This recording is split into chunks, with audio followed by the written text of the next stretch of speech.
Salut, j'espère que vous êtes en forme et prêt à en savoir plus sur une chanson marquante. Je vous propose aujourd'hui une chanson très attachante. Vous savez, le genre de chanson, dès qu'on l'écoute, on l'a pour la journée. Une ballade qu'on aime fredonner, un zeste de fraîcheur. Je parle de La Liste, le tube qui a révélé en 2006 l'auteur-compositeur-interprète Rose. De son vrai nom Keren Meloul, Rose est née à Nice. Après des études de droit, elle exerce le métier d'institutrice pendant 2 ans dans le 18e arrondissement parisien.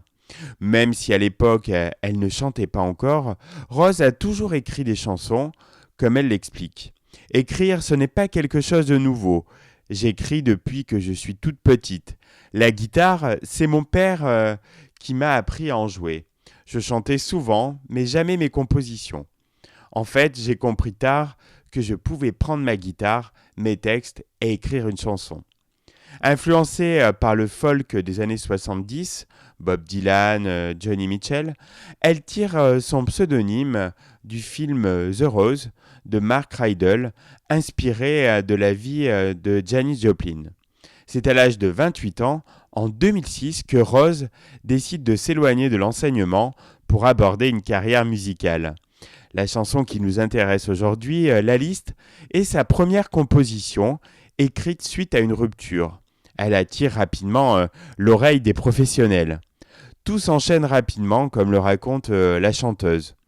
Au coup par coup, il y a une rupture qui a entraîné La Liste, et j'ai réussi très rapidement à trouver les gens pour faire l'album. On m'a demandé si j'étais capable de rentrer en studio en mars. Il me manquait 10 titres. Ensuite, c'est tout ce que je vivais après cette rupture. C'était, on me fait un sale coup, j'ai écrit Sombre con. Je vais mieux, j'écris Rose. Je rencontre quelqu'un, j'écris autre chose. Le premier album, intitulé sobrement Rose, paraît dans les bacs en mars 2007.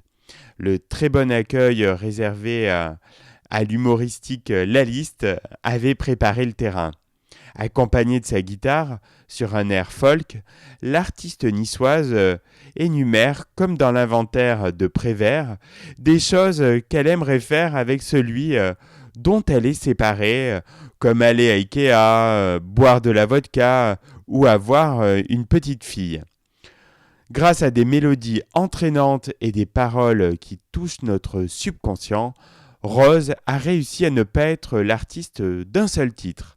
En témoigne le succès des morceaux Ciao Bella et Puis Juin ou Pour être deux en duo avec Jean-Louis Murat.